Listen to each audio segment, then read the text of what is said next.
মায়ের অবস্থান ধর্মঘট সার্থক। লেখাটা খুব সুন্দর।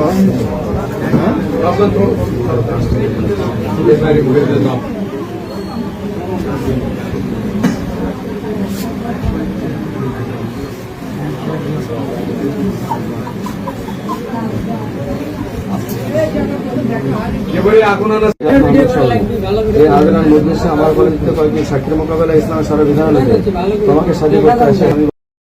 ৩৬ ঘণ্টা অনশনের পর অবশেষে শুভ পরিণয়। শারমিন শিহাবের বিয়ে সম্পন্ন। সোহেল আহমেদের তথ্যচিত্রে ডেস্ক রিপোর্ট। ২৮ জুলাই ২০২৫ দীর্ঘ ৩৬ ঘণ্টার প্রতীক্ষা আর অনশনের অবসান ঘটিয়ে অবশেষে ৪ হাত ১ হল।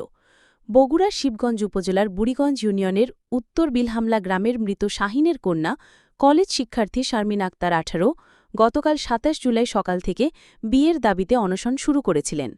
তার ভালোবাসার মানুষ বগুড়া সদরের নামুজা চক্রামপুর গ্রামের আব্দুর হামিদের পুত্র শিহাবের বাড়িতেই চলছিল এই অনশন। আজ উভয় পক্ষের সম্মতিক্রমে ২ লক্ষ টাকা দেনমোহরের বিনিময়ে এক আনন্দমুখর পরিবেশে তাদের বিবাহ সম্পন্ন হয়েছে।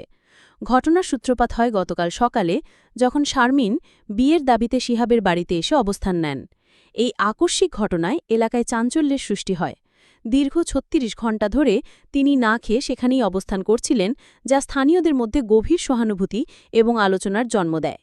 অবশেষে পরিবারের সদস্য এবং স্থানীয় গণ্যমান্য ব্যক্তিদের মধ্যস্থতায় উভয় পক্ষ আলোচনার টেবিলে বসে।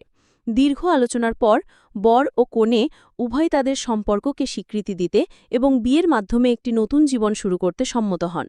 শিহাবের বাড়িতেই এক অনাড়ম্বর কিন্তু আনন্দপূর্ণ পরিবেশে তাদের বিবাহ সম্পন্ন হয়েছে। উপস্থিত ছিলেন উভয় পরিবারের সদস্যবৃন্দ, স্থানীয় জনপ্রতিনিধি এবং প্রতিবেশীরা। এই বিয়ে প্রমাণ করল যে ভালোবাসা এবং ধৈর্যের মাধ্যমে যে কোনো বাধা অতিক্রম করা সম্ভব।